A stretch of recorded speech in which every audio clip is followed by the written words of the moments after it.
Welcome to Global Citizen Life. On the podcast today, we have Kaitlyn Lemus Portillo. Kaitlyn is a Gold and Platinum award-winning songwriter who left Hollywood for family life. She started a firm and it quickly went to six figures. Now, as a TV show judge and public speaker, she shares her story and inspires. Thank you, Kaitlyn, for joining us today. Thanks for asking me, Sally. I appreciate it. So you left Hollywood, all the glitz, the glamour, the everything that people think is probably so great about it, Yeah. for family life in Costa Rica. What made you decide to make that decision and move? Well, it's a bit of a process, Sally. So it didn't happen overnight. I met my husband, Vicente, in between all of that. But in my early 20s, mid 20s, I decided, like this isn't going to work anymore. And it is a wonderful feeling to perform for people and to play for people or to write songs that other people use for different things. It's a really great feeling. It's awesome. I love writing. I love singing. It's something that's in my blood. But a lot of times we think that we're here for a certain reason and that, we have this certain goal or set of goals. And unfortunately, a lot of times we think that we're in control and that we're the boss, but there's the universe and a higher power that is in control. And it's really cute that we think we know what's up, but that's not really the case. So what happened was I realized in my early 20s that there was things in the industry that I just probably didn't agree with and that I had been subjected to, and just things of that nature. And I just realized that it probably wasn't a place to be because you're always like fighting to stay ahead. And one thing I really noticed was like the whole sex trafficking thing was a big thing, and there's like different levels to it. And I think people don't really get that. There's actually full blown different levels of it. And some of them don't look that bad. Right. And so it's really, there's a slippery slope and very, very thin line. So anyway, I decided that there was another way to make millions of dollars, change lives, and feel fulfilled. Because one thing I noticed since I was very young is I had this sense of wonder and wanting to help the world, but also feel fulfilled and feel like I'm doing good things, good works, things of like that nature. And I was always like that from a very young age. And I felt pretty different, to be transparent, when I was younger. And that, that's fine. That's okay. And so in my 20s, I started diving into real estate and like CBD and marijuana stock or businesses and things of that nature. And there's a lot of money to be made there, or there was, and so I thought, okay, I can do real estate deals. I can be an investor. I can flip. I can get my head around new development, new construction. Let's see what this is about. So I left LA. I got my realtor license. Then I went to broker school to learn about that. Super boring, and so I learned about real estate and I started investing in real estate with my dad. And I learned a lot, made some mistakes, but did okay. And then I started doing things by myself as I got older.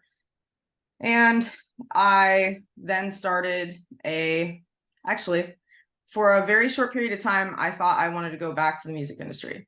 Okay. So I tried to go back. And that's actually something that a lot of people, a lot of women, especially young girls, deal with, because you feel like that's your only worth. So you want to go back to that.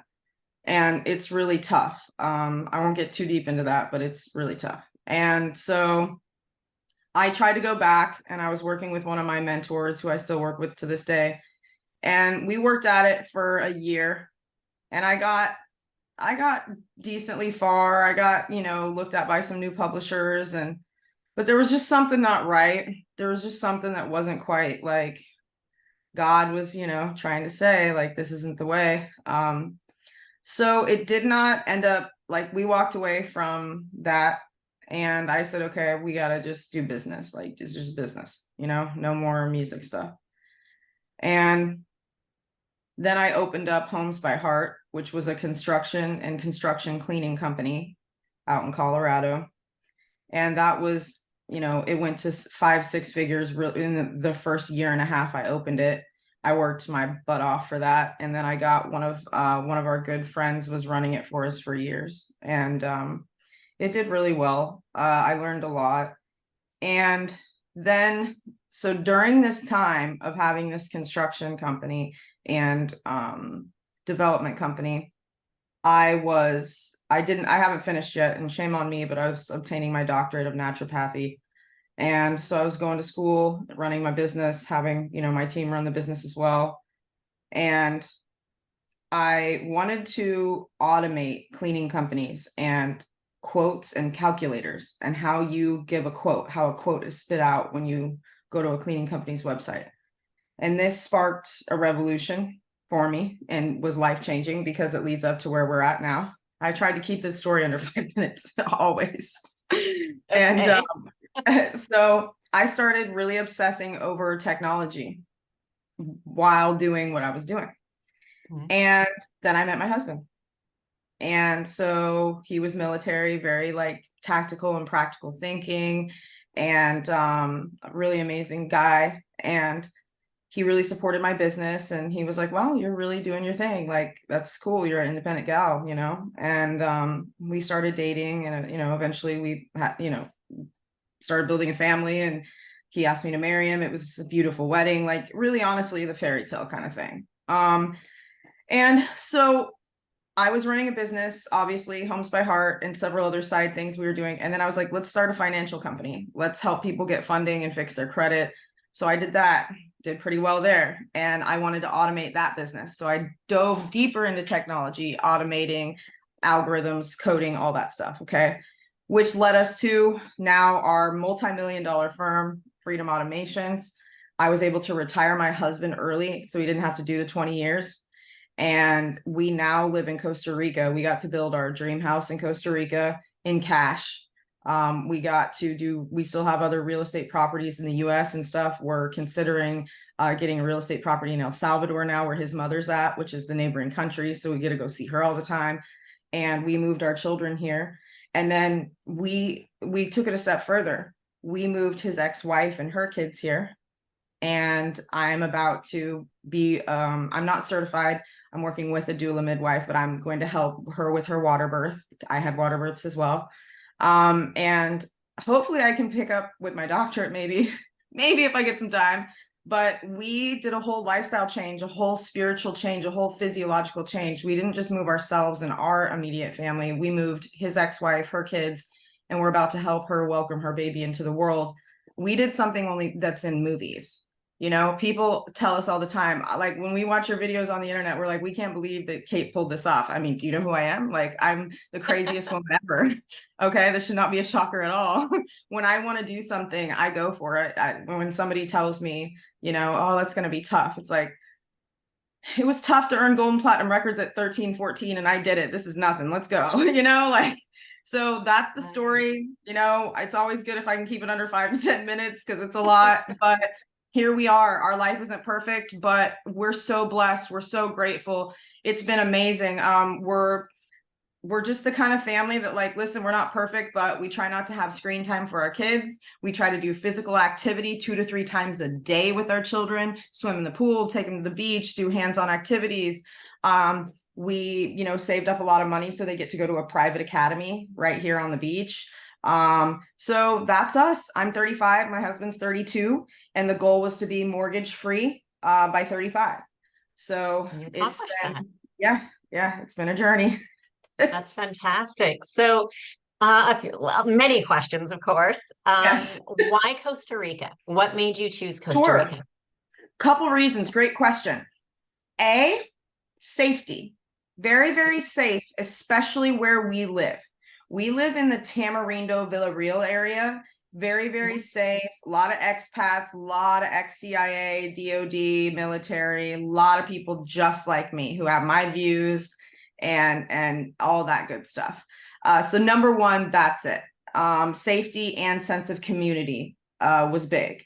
The next thing is they don't have political issues here. It's just not a thing. All right. And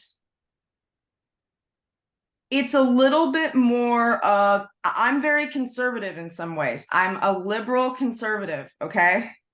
And this place is a little more socialist, actually. But in some ways, I will say this, there's a lot of opportunity for the people of this country.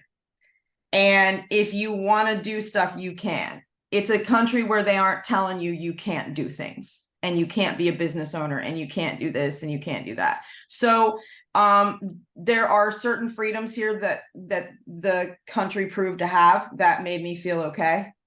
And then the last thing is I compared it to the US and Canada now, and I was like, yeah, I'm good to go.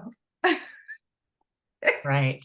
It's interesting that you're in that. I used to live in that same area from about 2011 till, when did I leave Costa Rica? I think about 2015. So I was there for about 4 years in that same area.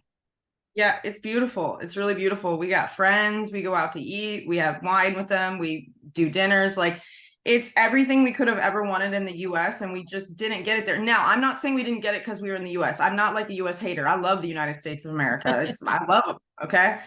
We couldn't find community in the places we lived. Maybe it's because the DOD had him moving sometimes. Maybe it's because I'll tell you what I think it was. This provides, and we were talking about with my girlfriend the other day here. She's building a house right down the street from us. And Costa Rica is like a pre-qualification process. The people who end up there are your people. And so we were kind of joking around about it, like, because I do like tech and marketing for a living now, we were joking about like a sales funnel when you pre-qualify somebody, when like you're running ads and you bring them in. It's like Costa Rica just does that for you. Yep. It is great. I haven't been there in several years, but even so, after I left, I still went back, I think, 1 or 2 times. And even at that point, I noticed there was major changes that happened, because back in 2011, when I first moved there, it was still quite quiet, quite sleepy, not a lot going on. And I know there's more and more that's going on all the time there. So I still have It's friends booming. that live there. It's booming. Our friends just recently bought the Wing Shack in Tamarindo. So a lot of people are coming and owning businesses, and I mean, a lot of Canadians are here. A lot of people from Canada. Like, winter sucks in Canada. That was Yeah, a major reason for me, was weather. I hate winter, and in Canada it's long and it's cold. yeah, absolutely. And obviously now there's like political stuff, but we won't get into that. Everybody has their own political beliefs and thoughts, but people leave countries for all kinds of reasons. Sometimes it's weather, sometimes it's family, sometimes it's just new beginning, new start, sometimes it's political, sometimes it's just business opportunity. Like, there's many reasons why people leave. So how are you feeling of comparing like the cost of living now in Costa Rica compared to what it is in the United States right now? It's amazing because we built the house, we don't have a mortgage, right? And then full coverage insurance for like my Mercedes here is $800 for the whole year. I probably would have paid 15 to 2,000 for full blown for the Mercedes in America. And I mean, the next thing I would say is food. And I'm a great grocery shopper, but I'm also a low-key chef. I cook, and I love to cook, and I'm damn good at it. My family loves my food. I cook all the time. I'm a creative cook. I love it. I take my music creativity, and I think I just like infuse it in the food. So I love to cook. And so that makes it so I love to do the grocery shopping, and I'm very good at it. I go to my special butcher and get all natural meats, and they're a very cheap price, and I get big cuts and then cut them down, and I do a lot of different things. And then I go to a fruit and veggie stand that has expanded into a whole store now. And so it's mom and pop prices there. I do not go by the big places like Auto Mercado. I Well, don't that's the most spend expensive there. one there. It always It's has been literally the Whole most Foods. expensive. I Yeah. wouldn't be surprised if Whole Foods actually owned it. Anyway, I don't shop there unless I have to, because I want to experience authentic everything and I want to give back to the community. I've already spent $500,000 on a damn house here. Like, I might as well keep putting the money into the community because they've already taken a bunch of my money anyway. Like, I'm not gonna go spend it at Auto Mercado or all those places like that. There's no reason to. And then there's a tortilla woman who packs them by hand, and she's very cleanly, and I like her process, so we go pick up from her only. And little things like that. I have a whole routine. So yes, instead of spending $3 to $5 grand a month on a big family, including, because we had a home office and we have a home office that we built separate from the house here too. We have staff here, and so we're not just feeding ourselves and our kids, we're feeding the live-in au pair. Then I have a live-in chef. So we're feeding him as well. We're feeding a grip of people, and we're still only spending probably $1,500 a month. So that's nuts compared to what we were spending in the US. And then I know Evan, our chef, was telling me, so when he got here, he bought himself a brand new bike, a Honda motorbike to ride around, because everybody does that, and he's like, it cost me $3 to fill the gas tank to the top. He's like, Wow. I barely could get the cap on because I put so much in it or something. He made a joke about that. He's like, it was like $2 and some cents to fill up the gas tank, and it lasts him for like 2 weeks. So just things like that have been interesting. Now, where you are going to pay money at is the car system. Okay, the price of cars. All right. A Suzuki or a Hyundai or a Toyota is a prized possession. That's like a Maserati here, if you can get yourself one of those, because they'll last forever, the parts are cheap, and they'll keep going and going and going. So it's kind of interesting. I've learned the car market, but I learned it before we got here. So like my Mercedes that's worth 25 grand, and I mean, I paid it off long ago, but it's worth what, maybe 25K now in America. It's worth 40 grand here. If I wanted to sell it, I'd get 40 grand for it here. And it's not worth that, so that's what it would cost here. Or for example, there was a Land Rover, a really beautiful Land Rover, and they wanted $45,000 for it. And then those side by sides, it's like, you know what I'm talking about? It's like a car, but it's not. And it has like roll bars, and it's totally street legal. Those are like the creme de la creme here, Sally. And let me tell you something. A while back, we were at the Honda dealership with our chef, and he was getting his bike, and I said, I mean, how much is that Honda side by side? And he said, I thought he said 4,500,000 colones. Okay. And I said, no, but what in American? He said 45,000. And I said, one more time. He said 45,000. I said, so more than the Land Rover and the Benz. Got it. Wow. Yeah. Vehicle prices have always been expensive there. Yeah, for sure. It is. So we've kind of done a couple things. We imported one of the cars, one of our Mercedes, because it hardly had any miles on it. It was fully paid off, really nice condition. And we imported that. Especially since this is an expat, channel, let me kind of explain. We used a shipping company, a ship out of Florida, Jacksonville, Florida. Okay. And so my husband and the chef drove up the car, and then, rode back together in his truck. And it cost us only $1,300 to ship the car. And they were very good about how they shipped the car. They were very transparent about the process and what was going to happen once the car get into the port of Limon. By the way, if you're shipping a car to Costa Rica, you have to go to the port of Limon. And that's 7-hour, 8-hour, 9-hour drive from Tamarindo, but you don't have a choice. That's the port that accepts vehicles.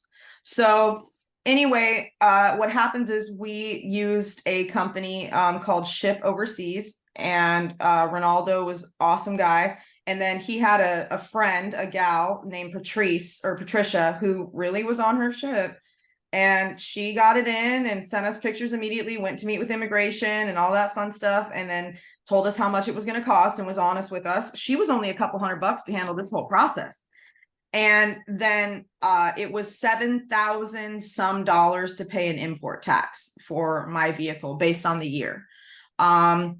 So there's that. And then we bought a little Suzuki runaround, and it's a beater, but it is in mint condition in a way. I was shocked. And we got that for 6,500. And it hasn't let us down yet.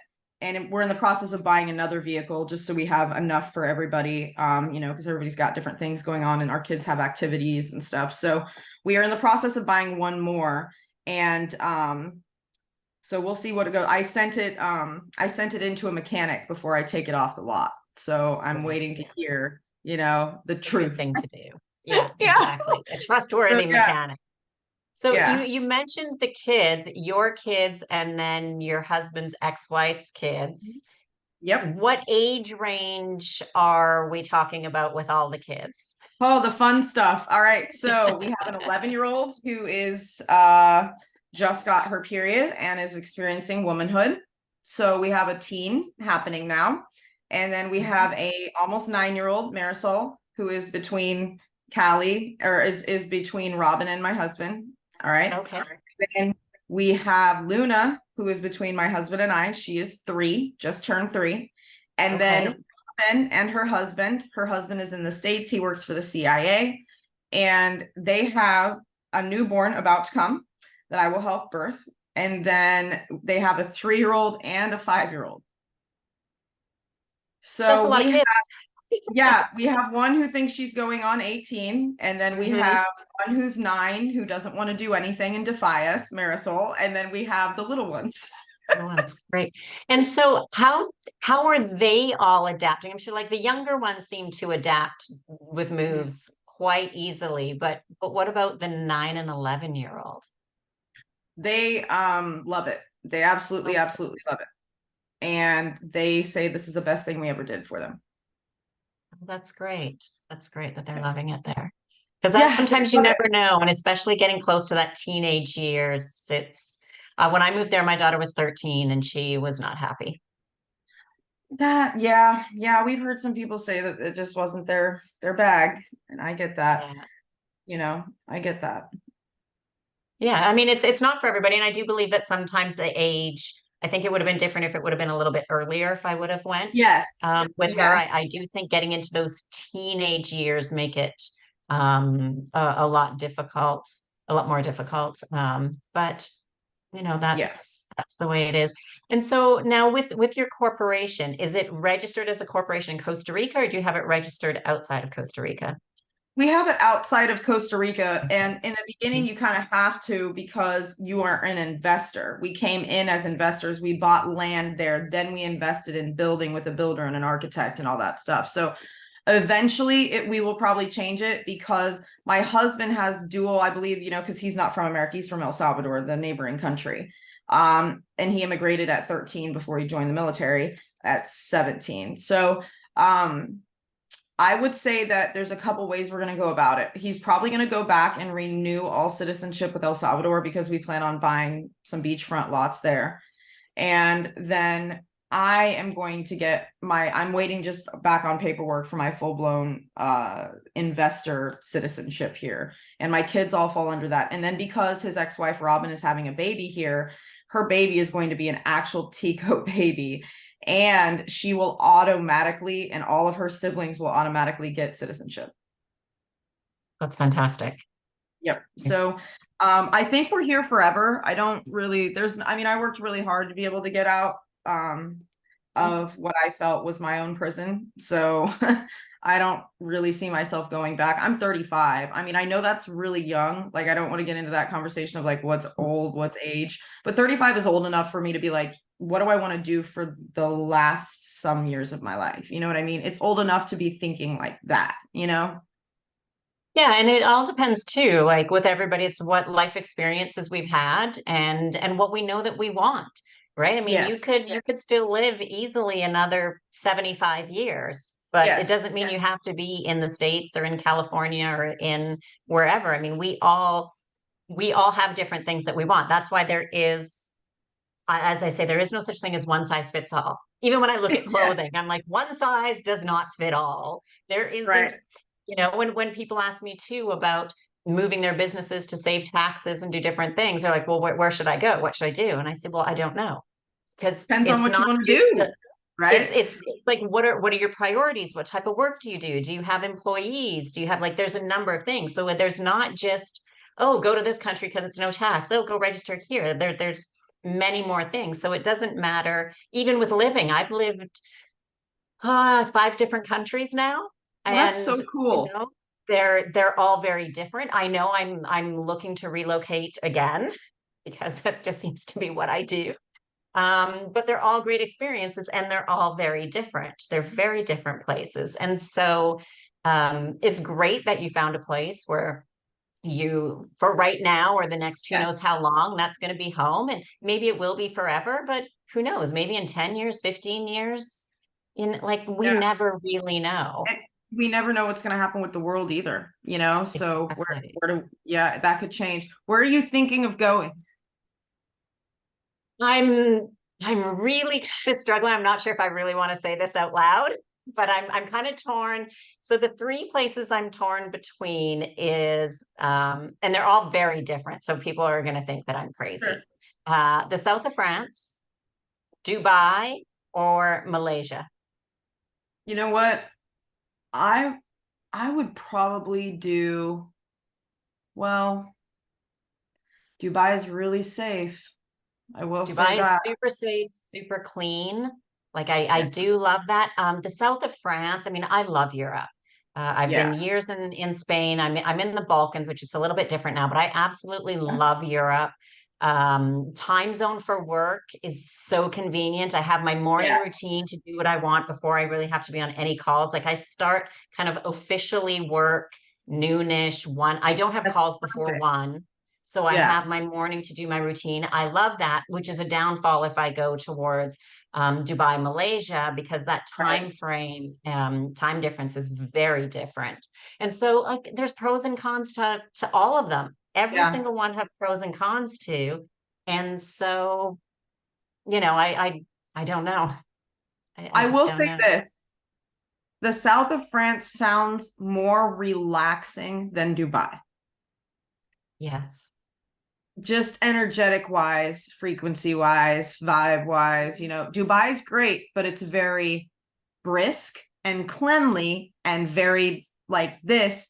So very Hmm. modern and luxury feeling, sure, but I also don't know how relaxed I would feel either. So Yeah. yeah, good Yeah. And choices though. I also, for me, I'm kind of, at the same time, I think, well, I travel a lot. I travel for work, I travel for pleasure. Well, my work is my pleasure. I love what I Yeah, do. So, even my place here that I have in Montenegro, I've had for almost 2 years. And I think in the last 2 years, I've spent 6 to 8 months here. got it. And so, in a way, part of my brain thinks it doesn't really matter where I live because I still travel so much that it's just as a base. But I do want to spend more time at my quote home, wherever that Hmm. may be. So, and I love Montenegro. Montenegro is beautiful. I'm 10-minute walk to the beach. Every time I walk home from the beach or the grocery store, I see like its town is surrounded by mountains. It's Right. great, but it's just too small, and I get a little bit bored full time. I Yeah. still need and love city life. So I like to have warm weather, not cold. Tropical is great. By the beach, love the water. Every place I've lived since I left Canada is by the water. But want city, but want not beach dress all the time, want some Yeah. things to do. Like, so I'm just like, somebody said, you know where that place exists? I'm like, where? They said, in your head. It doesn't exist on earth. I get it. I get it though. Listen, you go off vibe. That's just kind of probably your personality type in a way, because that's how a lot of world travelers are. I feel kind of the same. Like Mhm. it's my mood or the project I'm in or what I want to do. Back in the day, it was what record am I writing or what songs do I want to write and what city or what felt good. So I totally relate to that. I get it. Yeah. Yeah. So I think for me, I think honestly, my ideal would be three places, one like in three different countries, one place Yeah, in three different countries to kind of bounce around between the differences, but still feel at home in each right. one. Um, and so that's what I kind of think is see if You I know, in get the there. future, we thought about, I told my husband, I said, in future, I might want to get either a small condo in Miami or New York. And just because like I get asked to do speaking things sometimes, and we have a book tour coming up in a couple months and some other stuff going on. And so we've considered it. I don't want a house there. I don't want anything too that I have to be too responsible for. I want to get in there, enjoy myself, go out to eat, not have to worry too much about things. Right. Yeah. So No, I yeah. think condo's the way to go. I had a house when I was in Costa Rica and I do miss it. I do miss having a Yeah. yard and pool and stuff, but I don't miss the maintenance. No. There's so again pros and cons to everything. And with this place here, I ended up going back to Canada for a few months. My mom was sick, and I was gone, I think 6 months, and I just locked the door and I came back 6 months later, and Yeah. it was exactly the way I left it, just a little bit dusty. Yeah. And that's nice. It really is. It's nice to have that. I like it. It's not massive or anything, but it's just me, and Yeah. it's big enough. It's what I need. I So, I have heard so many things about Montenegro from even from someone I was working with on the show The Blocks, one of the judges. I think he's from there. okay. I think he's from Montenegro. Pretty sure he talked about his life story on the show. So I think It's but funny yeah. because when I mention it, people are like, "Where? Monaco? Yeah. Monte Carlo?" And I'm like, "No, Yeah. it's small country."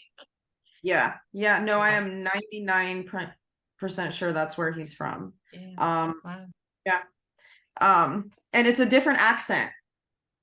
Hmm. It's a totally different accent than anything you've ever heard. I remember Yeah. that. I'm used to it now though, like to me. Yeah. So but yeah, and the like here, so when I say small, I don't think people realize how small I mean. The population of the entire country is roughly 650,000 people. Yes. It's a village.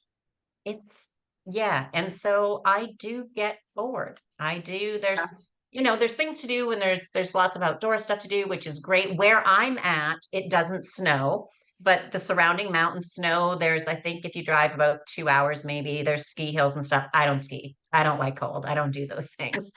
There for others Sure. who want to. So it's great. A friend of mine here, she's from Italy. She's been here for 7 years. There's expats. I've met people from Canada, from the US, from Italy. It is definitely booming right now. There's so much development going on. Even in the 6 months that I was gone, places had closed down and new shops opened up, new gym, new grocery stores, new cafes. I was just walking around thinking, oh my gosh, I've only been gone 6 months. Like I there's wonder if there were any crazy. government or political incentives or government municipal incentives for people to do things because they don't want the population to die. It would behoove them to try to get some things booming if they only have 650,000 people. Right. Yeah. And I do know that last year they put a stop on all construction. Anything Wow. that hadn't already been started, they had stopped just because they wanted, I guess, things to catch up. They were behind on things, but it's everywhere I turn, almost every street or every probably 3 blocks kind of thing is, I think, a new something new is going on, or a Wow. new apartment building, a new condo. Yeah, it's pretty incredible. It really is. So I really lucked out because I've talked to people and they said my place almost 2 years ago is probably worth a minimum of 50% more than I paid for it. Wow. I was like, Okay. well, that was good timing. Too bad I Yeah. didn't go a little Great bit earlier. Yeah. We actually So, found ourselves in the same position. What we paid for our lot and for this house to be built because we started 2 years ago mhm. is insanely lower than what houses smaller than ours are going for right now, I honestly can't believe it. Like all the houses that are like ours are a minimum like 500,000 to be able to even like get their attention. And I did not pay 500,000 cash. I paid less than that. And I have it's two houses and then a pool in the middle and then a guest casita and a this and a that and like an outdoor shower and all these things and then like a whole compound, and I'm minutes away from Tamarindo Beach. And the pricing now doesn't look anything like that. And so I was talking with a neighbor about it. She said, "I'm so glad we got in early." I said, "Me too, because I don't know if I would have been able to swing this, you know, not Right. now, Yeah. right now." Yeah, it really seems prices in a lot of places are really going up. It's, and I often wonder, like, when is the bubble going to burst and how bad is it going to be when it I does? keep Because asking when too. I keep asking when too. I I can't foresee this fail and I'm like, continuing for I can't years sell it. and years and years. I don't see it happening. It's like everything. Everything goes in waves, right? It's not going to be the first time that it's a bubble, No. and there will become a time that um Yeah. it just can't continue as it is. So Yeah. I mean, we saw we'll it in see. '08, you know, it's Exactly. so it's Exactly. we'll see what happens here. I have a house, a big brand new development that we built in South Carolina that we have up for sale Okay. right now. And it's a 6-bedroom house, 4.5 bath, huge square footage, the whole ordeal. And it's in an HOA, pool, the whole deal. And I can't sell it right now. Wow. So things are starting to turn potentially already, I've at had it on the least market there. for I've had it on the market for 4 months. Wow. Okay. And no one can afford it because they just are like, this is too much house. I can't, you know what I mean? Well, It's for too six much. bedrooms, you need to have a pretty big family or a You lot of do, stuff going you do, you on. do. So it's I've had a few actual offers, hardly a single offer. Interest, sure. Offers, few and far between. Because with the interest rate plus how big it is, they're just like, oh Right. my God, this is 3 car payments and a mortgage. I can't make that, you know? So Right. yeah, but thankfully I'm all right financially, so Mhm. it's not killing me to, handle that right now. And I was smart. My husband, we obviously did our VA, so the interest rate on our house there is 2, I think, percent. Oh, nice. That's So good. yeah, I'm fine. Let It's it nice sit and for a little low. bit. That's Yep, good. yep. That's Let right. it sit. That's right. Yeah, it'll happen. It'll happen. Somebody will come, so it'll happen when it's supposed to happen, I guess. Exactly. Exactly. Yeah. I truly, truly believe that too. So, Kaitlyn, if some people are on the fence, they're not sure about moving abroad, they're nervous about it, what piece of advice or recommendation would you give them? Number one, the first thing you ask yourself is the quality of life wherever you're living worth staying? If it's only a temporary frustration or a little confusion or fear in the beginning to move somewhere else, don't you think that's worth the temporary pain, frustration, and fear than how miserable you may or may not have been for the last few months or years upon years where you're living? So that's it. Temporary pain for a lifetime of change. Same thing, like I tell people with labor, right? It's temporary. It's only going to hurt for a little bit. All right. Then there's the baby and you forget all about it and you'd be like, I do this 10 times over. Right. Okay. So that's the same thing with moving abroad. Once you do it, if it's where, if it's really where your heart lies and you have the financial means or the self-discipline and work ethic to find jobs and online things and hustle, whatever your situation is, if you can do that, you're going to be fine, and the next thing I would say is just always be aware of your surroundings. Okay. Some countries are very safe. Some are really into kidnapping and the black market and selling organs. And let's just be real, there's a really dark underbelly of some places. So you need to always be watching out.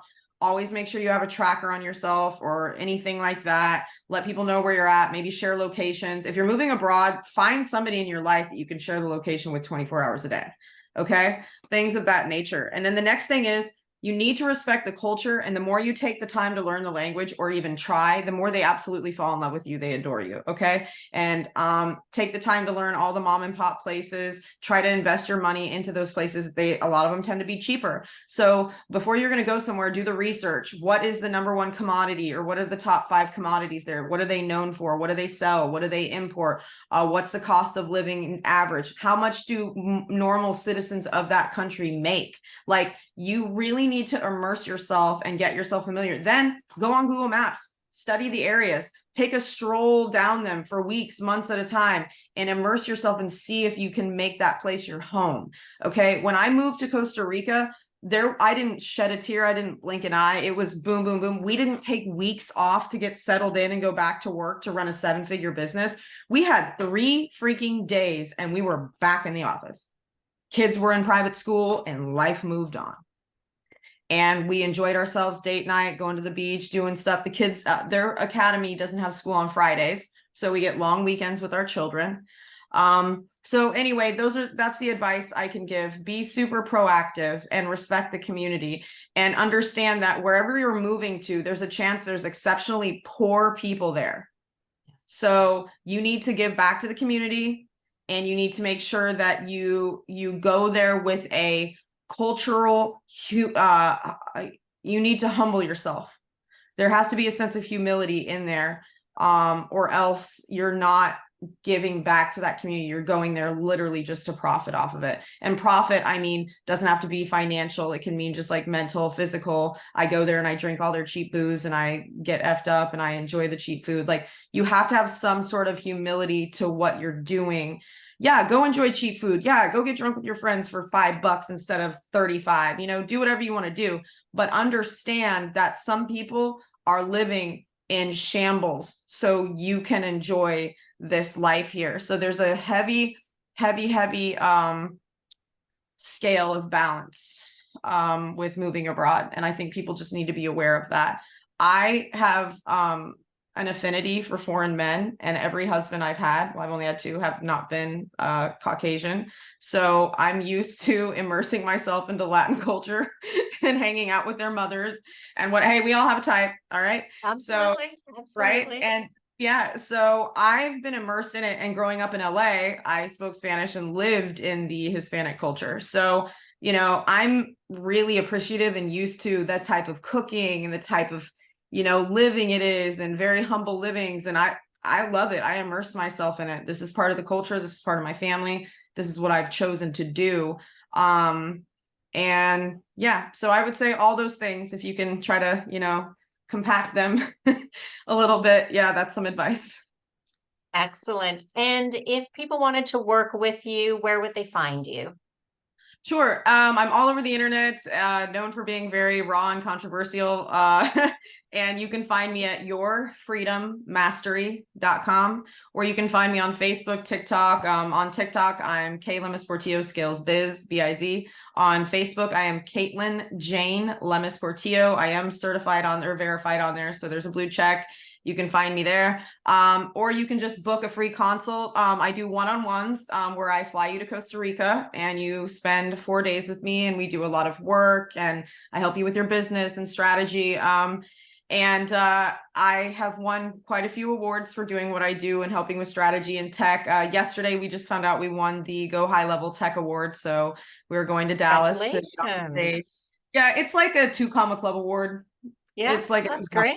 So yeah, we're really excited about it. So if you need help with your life's direction, a little bit of empowerment, tech stack, CRMs, automating your business, if you're a coach or a spiritual person or someone who does things of that nature, we're really, really good at setting up your business and helping you be educated on marketing, educated on ads, what to do, maybe save you some money instead of investing in this or that. Maybe you could do that or do a little research first. So we're known for putting people in the right direction.